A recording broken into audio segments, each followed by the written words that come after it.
Ngayong araw ay mag-o-ocular nga po pala kami dito sa dagat-dagatan campsite dito sa Sampaloc, Tanay Rizal.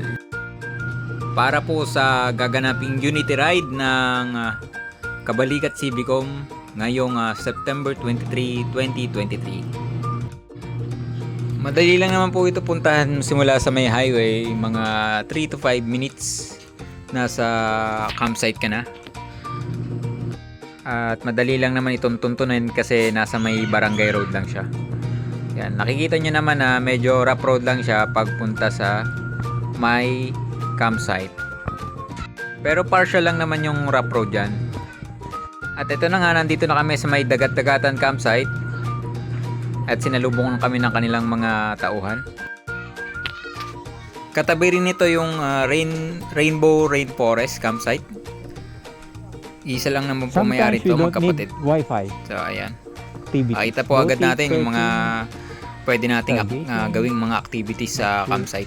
Nature walk. Yung mga Swimming, boating, bonfire, trekking, fishing, camping. Ayan.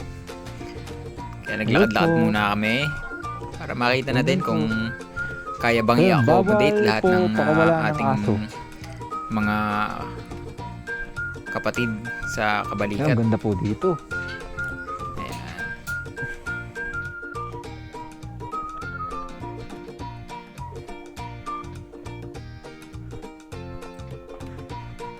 Mukhang maraming tilapia dito.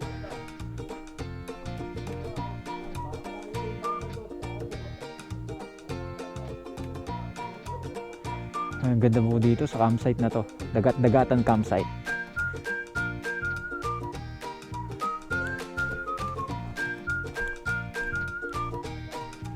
Tapos may kubo. May mga kubo din pala eh.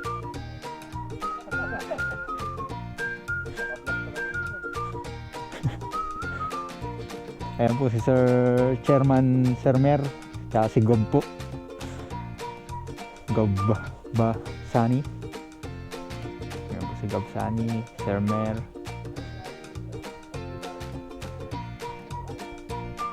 Maganda po dito, may mga kubo po pala dito. Ayun. Ayun si Ma'am Owan, si Ma'am Cleo. Tingnan natin. Oh, meron din ditong mga rides. May mga swing po sila dito.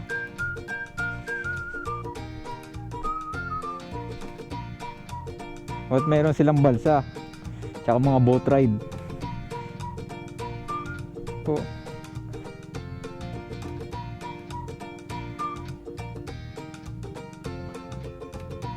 Ayan o. May balsa. May swing.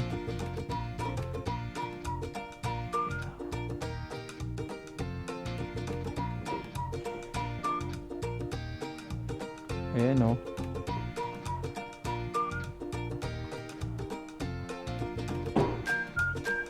So kaya po kami nagpunta dito.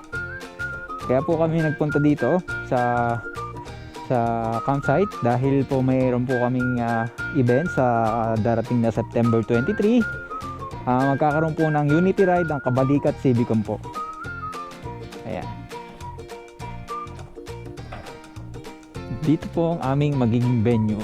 Ayan, ang ganda po dito. Talagang walang polusyon. Malayong malayo sa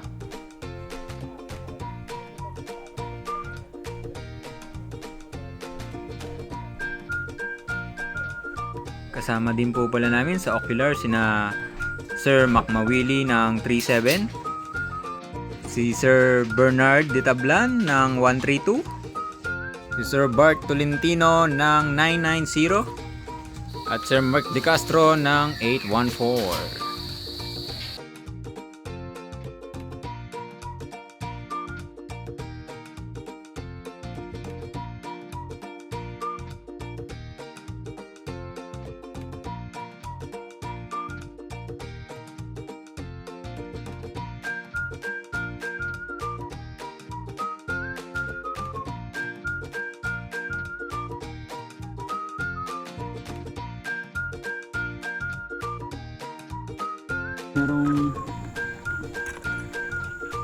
merong maliit na pool.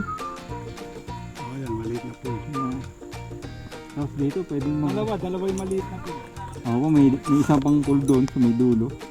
Tapos may isa pang pool dito sa may kabila.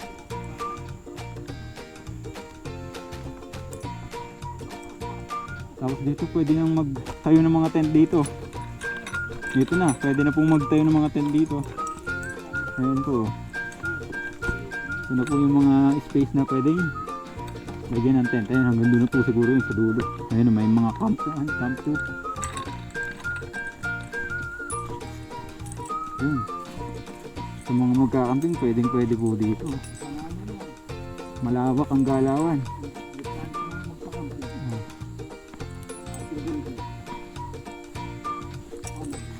Dito nga makikita natin na malawak yung space, yung area ng paglalagyan ng mga tent kung sakaling may mga gusto magtayo ng tent. Ayan o.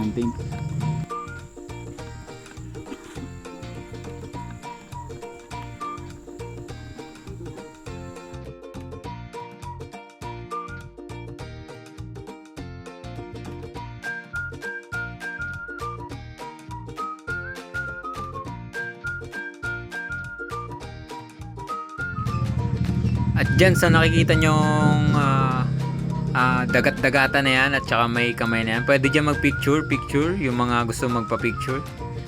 Yan, pwede rin po dyan mag-boat ride sa Laguna na nakita nyo, pwedeng mag-fishing, pwedeng mag-boat riding.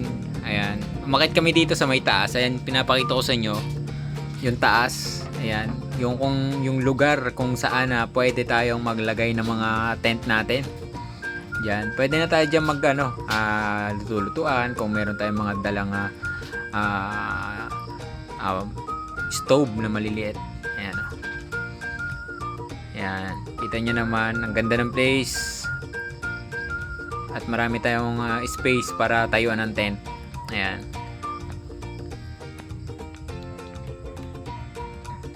Yan, iikot ko lang ng bahagya yung camera natin para makita nyo yung kabuuan ng area.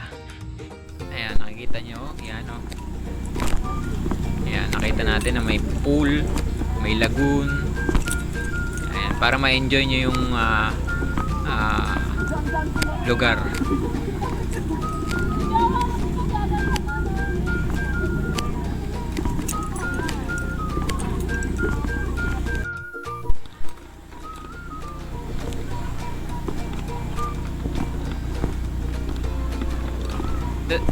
Ito naman, meron tayong mga dito, may mga bahay kubo. Meron diyan maraming available na kubo diyan. Yan, dito sa mga gusto magbalsa, sumakay ng bangka, boat ride. Ayan, pasusulyapan ko lang kayo ng bahagya. Ayan, ito yung area, oh. Malawak siya. Ayan, maluwag siya para sa 500 tao. Ayan. Ayan, nakikita nyo. Ayan, may mga kubol dyan, bahay. Ayan, katulad nyan. Ayan, sulit na yung 200 pesos yun sa bugong magdamag. Ayan.